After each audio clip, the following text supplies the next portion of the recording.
पर द्वादशी के दिन शास्त्र वर्णन करता है कि चलिए हमारा शास्त्र कहता है कि एकादशी के दिन चावल मत खाओ, पर द्वादशी के दिन शास्त्र वर्णन करता है कि पहला गासा जो मुंह में जाए वो चावल का जाना चाहिए, तब एकादशी का पुण्य मिलता है। हमारे यहां तुलसी के कुंड का भी विधान है। गोल कुंडा है ऐश्वर्य देगा, चौकोर कुंडा है। आप लोग कई बार देखे होंगे किसी किसी के यहां चौकोर तुलसी का क्यारा होता है, कुंडा होता है, वो वंश बढ़ाता है। षडाकृति का है, वो धन देता है, संपदा देता है। दोष हमारा है, हम तुलसी के कुंड के नीचे शंकर जी को रख देते हैं। क्यों? कि यहीं तुलसी जी को पानी चढ़ाएंगे, यहीं शंकर जी को चढ़ा देंगे। दोष है। तुलसी के कुंड के नीचे हम सर्पदेव को रख देते हैं, नाग देवता रख देते हैं, पानी चढ़ाएंगे, पात्री रख देते हैं। नहीं, हम सबको स्वयं अगर गलती करते हैं तो स्वयं को भोगना। कैसा कुंड हो, 7 तरह के कुंडों का व्याख्यान तुलसी के रूप में कहा गया है महाराज। पहला गोल, दूसरा चौकोर, तीसरा षडाकृति, चौथा त्रिवेणी, 3 कोने वाला कुंडा। शास्त्र कहता है जिसके मार्ग घर में टुकड़े हो रहे हो, घर विभाजन की ओर हो रहा हो, तो 3 कोण का कुंडा घर में रखकर पूजा करने पर परिवार एक हो जाता है। 5वां, गार्डन में बिना कुंडे का, बिना कुंड का जो तुलसी का पौधा रोपित होता है, बिना कुंड के एक बगीचा जैसा बो दिया जाता है, तुलसी तुलसी उत्पन्न हो जाती है। महाराज वहां पर संपदा तो रहती है पर चिंता बहुत रहती है, टेंशन बहुत रहता है। क्यों? घर के दरवाजे के बाहर इतनी सारी बगीचे में तुलसा कर दी। कोई निकल कर जा रहा था, उसने थूक दिया, कोई निकल कर जा रहा था, उसने पानी डाल दिया, कोई श्वान ने, कुत्ते ने, किसी ने, बिल्ली ने गंदगी कर दी, उसका दोष आपको लगेगा। इसलिए कुंड के अंदर तुलसा का, वो धन तो देगा, जो तुमने बगीचे में तुलसा लगाई है, गार्डन तुलसा का करा, वो धन तो देगा, संपदा भी देगा, पर चिंता को बढ़ा देगा। 5वां,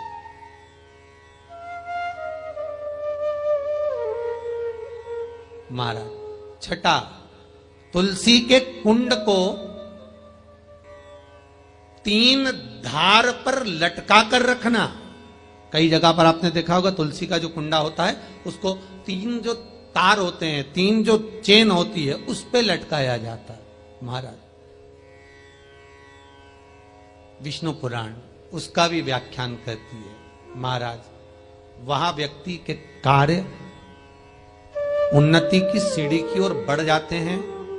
जैसे भोजन की थाली लग गई, भोजन तैयार हो गया, बस खाने बैठे हो और थाली खसक गई, समझ लेना कि तुलसी को अधर पर लटका कर रखा है। इसलिए कार्य तो हो रहे हैं, बनने वाले हैं, 4 दिन बाद ये काम होने वाला है, 8 दिन बाद ये काम होने वाला है, लग रहा है कि इसमें इतना फल मिलेगा, लग रहा है इस व्यापार को करेंगे तो इतना फायदा हो जाएगा, सब कुछ करा, लाखों रुपए लगा भी दिए, थाली मालूम पड़े खसक गई, अधर लटका है तुलसी। 7 क्रम है तुलसी के, ये 6ठा क्रम बताया। तुलसी का 7वां क्रम,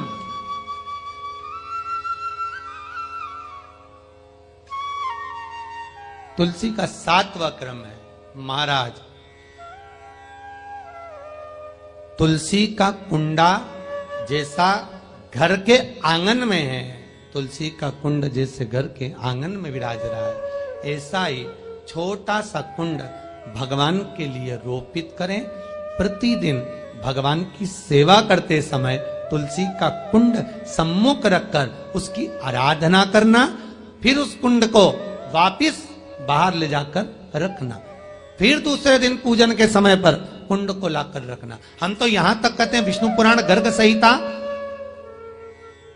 कल्याण का तुलसी अंग यहां तक वर्णन करता है कि आप पूरे साल ये नहीं कर सकते तो कम से कम कार्तिक के महीने में भगवान के सामने तुलसी का छोटा कुंड, चौकोर वाला, गोल नहीं, चौकोर कुंड लाकर भगवान के सामने रखकर छोटा सा कुंड का पूजन कर कर भगवान के साथ उस कुंड को वापस बाहर विराजमान। लक्ष्मी कितनी होती है? जम के बोलो, लक्ष्मी कितनी होती है? आप लोगों ने वैभव लक्ष्मी की किताब पढ़ी होगी, तो कितनी लक्ष्मी है? 8। गणेश जी कितने होते हैं? अष्टविनायक की कथा सुनी होगी, गणेश जी कितने होते हैं? 8। सरस्वती भी, वीणा देवी भी अपने अलग अलग स्वरूप में विराजमान है।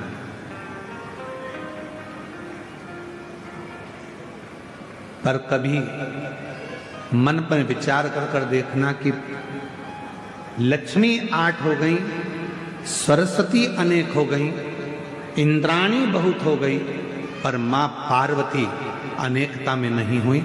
मां जगत जननी तो एक थी, एक है और एक रहे।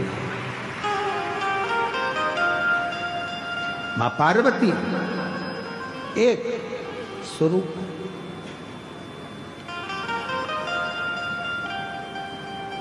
किसी ने पूछा मां पार्वती जी से कि लक्ष्मी जी 8 रूपों में धारण करती हैं, कोई उनको संतान लक्ष्मी कहता है, कोई उनको वैभव लक्ष्मी कहता है, कोई उनको धान्य लक्ष्मी कहता है, कोई उनको कुछ लक्ष्मी कहता है। अनेक तरह की लक्ष्मी की पूजन दुनिया के लोग करते हैं। और मां पार्वती जी आप तो अकेली। पार्वती जी कहती हैं कि मुझे अलग अलग रूप धारण कर कर देने की जरूरत नहीं पड़ती। जो संसार का व्यक्ति मेरे पति देवाधिदेव महादेव को शंकर के मंदिर में जाकर शिवलिंग पर जब वो जल चढ़ाता है, आपको पहले भी कथा में कहा कि शंकर का जो ये शिवलिंग है, ये शिवलिंग शिव का स्वरूप है। ये जो जलाधारी है गोल जिसमें पानी गिरता है, ये पार्वती जी का स्वरूप है। सामने से जो जल बहता है उसके बीच में एक मोटी सी लाइन होती है जो भगवान शंकर की छोटी लड़की अशोक सुंदरी है। फिर राइट में गणेश जी महाराज, लेफ्ट में सदानंद कार्तिकेय जी हैं। शिवलिंग के ऊपर जो बूंद बूंद पानी घड़े में से टपकता रहता है वो शंकर जी की 5 लड़कियां हैं, जया, विषहरा, शामरी बारी, दौतली, देव। ये पूरा परिवार शंकर जी का एक ही जगह पर है। तो पार्वती जी कहती हैं लक्ष्मी जी को अपना रूप रखना पड़ेगा। संतान देना है तो संतान लक्ष्मी, धन देना है तो धन लक्ष्मी, वैभव देना है तो वैभव लक्ष्मी। पार्वती जी कहती हैं मुझे रूप रखने की जरूरत नहीं है। जो मनुष्य एक लोटा जल लेकर शंकर के मंदिर में जाकर शिवलिंग पर जल चढ़ाता है और वो जल जो मेरे पास बहकर आता है वो अलग अलग जगह से नहीं जाता, एक ही जगह से नीचे गिर जाता है। अर्थात शिव और पार्वती को रूप रखने की जरूरत नहीं पड़ती। जो आया जो मांगा एक ही रूप में उसके भंडार भर दिए जाते हैं, उसको धन वैभव सत्ता प्रदान कर दी जाती है। हमें रूप रखने की जरूरत नहीं। जब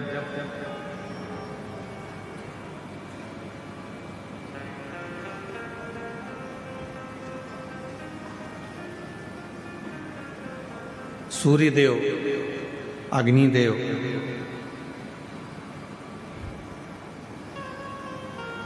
इंद्रदेव, भगवान नारायण और भगवान ब्रह्मा, गरुण, वरुण सब भगवान शंकर जी से मिलने के लिए आए, शिव जी से।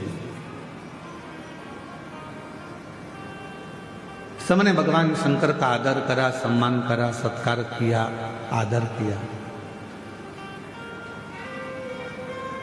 शिव जी से पूछा इंद्रदेव ने, मैं आपके लिए हीरे का सिंहासन बना देता हूं, आप उस पर बैठिए। भगवान विष्णु जी ने कहा कि मैं आपके लिए एक अलग से शेषनाग का निर्माण कर देता हूं, आप उस शेषनाग की सैया पर विश्राम करो। ब्रह्मा जी ने कहा मैं आपके लिए कमल का पुष्प लेकर आता हूं, आप उस कमल के पुष्प के ऊपर विश्राम करो। गरुण कहते हैं कि आप मेरे ऊपर बैठ जाओ, वरुण कहते हैं आप मेरे साथ चलो।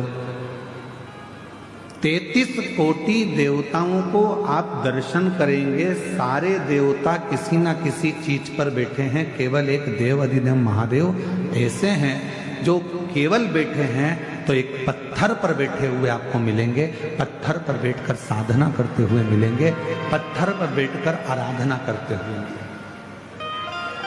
शिव जी की मूर्ति का यदि आप दर्शन करेंगे, भगवान शंकर की मूर्ति का यदि आप दर्शन करेंगे, तो शिव एक पत्थर पर बैठकर अपनी साधना कर रहा है, अपनी आराधना।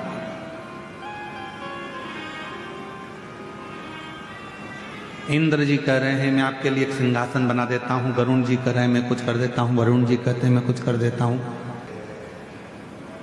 मुझे इसी पत्थर पर बैठना है, जिससे दुनिया के लोगों को ये मालूम पड़ जाए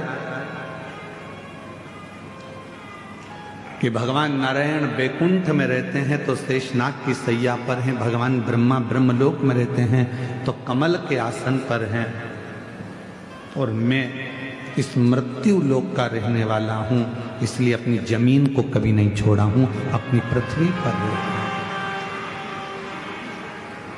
आप कितने भी ऊपर पहुंचो, आप कितनी भी उन्नति की सीढ़ी पर चढ़ लो, आप कितने भी अच्छे सिंहासन पर बैठ लो, आप कितनी भी राजपद प्रतिष्ठा बहुत अच्छा प्राप्त कर लो, आप दुनिया की सारी दौलत प्राप्त कर लो, आपके पास में भगवान कृपा करे कि दुनिया की सबसे महंगी से महंगी गाड़ी आपके पास रहे, दुनिया का सारा धन आपके पास में रहे।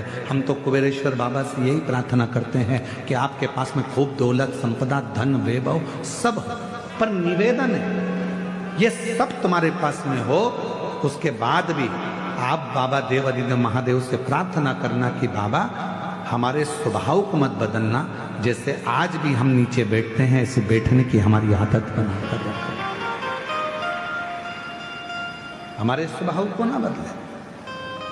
सारे देवताओं को देव कहा जाता है और भगवान शंकर को जम के बोलो महादेव कहा जाता है। सारे देवता देव हैं और शिव जी महादेव हैं। देवताओं से भी बड़ा पद भगवान शंकर के पास में है, उसके बाद भी शिव जी एक पत्थर पर बैठकर अपनी साधना को करते। जमीन बढ़े, घर बढ़े, गाड़ियां बढ़े, बंगला बढ़े, फैक्ट्री बढ़े, यश बढ़े, कुर्सी बढ़े, पद बढ़े, प्रतिष्ठा बढ़े, सम्मान बढ़े, और उसमें आप अपना जो मन का भाव है, जो तुम पूर्व में थे वैसा भाव कभी त्यागना नहीं, और जो अपने पूर्व का ध्यान त्यागता नहीं है वो दुनिया में बहुत आगे बढ़ता चले जाता है, तरक्की की ओर बढ़ता चले। आप अपने कल को मत त्यागो, आप अपने पूर्व को मत त्यागो। जिसने अपना कल नहीं त्यागा वो उन्नति की सीढ़ी पर चढ़ता चलेगा। माननीय उत्तर प्रदेश के मुख्यमंत्री जी माननीय योगी जी,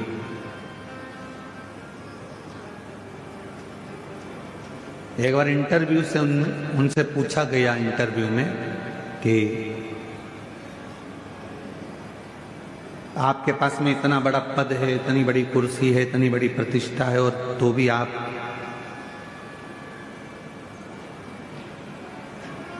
अपने देवालय में, मंदिर में, गौशाला में और अपनी साधारण सी जिंदगी जी रहे हो। माननीय उत्तर प्रदेश के मुख्यमंत्री जी श्री योगी जी ने अपने इंटरव्यू में कहा कि अपने पूर्व को कभी मत भूलो, और जो अपने पूर्व को कभी नहीं भूलता, जो अपने पुराने समय को नहीं भूलता। हमने कल कथा में एक बात कही थी, जिसने अपनी जिंदगी में दुख देखा है, जिसने अपनी जिंदगी में कष्ट देखा है, वो दुनिया में किसी को कष्ट नहीं दे सकता, दुख नहीं दे सकता। जिसने दुख देखा ही नहीं है वो दुख देंगे, जिन्होंने कष्ट देखा ही नहीं है वो कष्ट देंगे, जिन्होंने अपने जीवन में बहुत तकलीफों को देखा है वो दुनिया में किसी को तकलीफ में नहीं देखना चाहेंगे। अपने कल को मत भूलो। और जो अपने कल को भूल गया फिर वो आगे नहीं बढ़ पाया, फिर वो थोड़ी दूर चलने के बाद वापस थक कर बैठ गया, बहुत उन्नति तक नहीं पहुंच पाया। अपने कल को, कोई पुराना मिला है उसको पहले मिलो, कोई पुराना है उसको पहले साधो। पहले कोई ऐसा है जो आप जहां रहते थे और वहां की आपको स्मरण आ जाए, याद आ जाए कि मेरा कोई पुराना मित्र है, सखा है, सहेली है, दोस्त है, रिश्तेदार है, नातेदार है, अपनो साधो।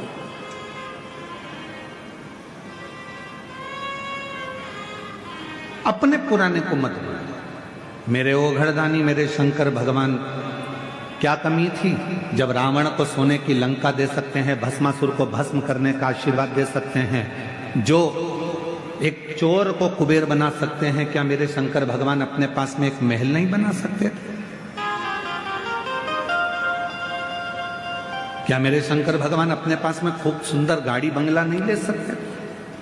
पर मेरे ओघड़दानी ने कुछ नहीं रखा। उनको मालूम था कि ये सब कुछ मेरा है, पर मैं रख कर भी करूंगा क्या?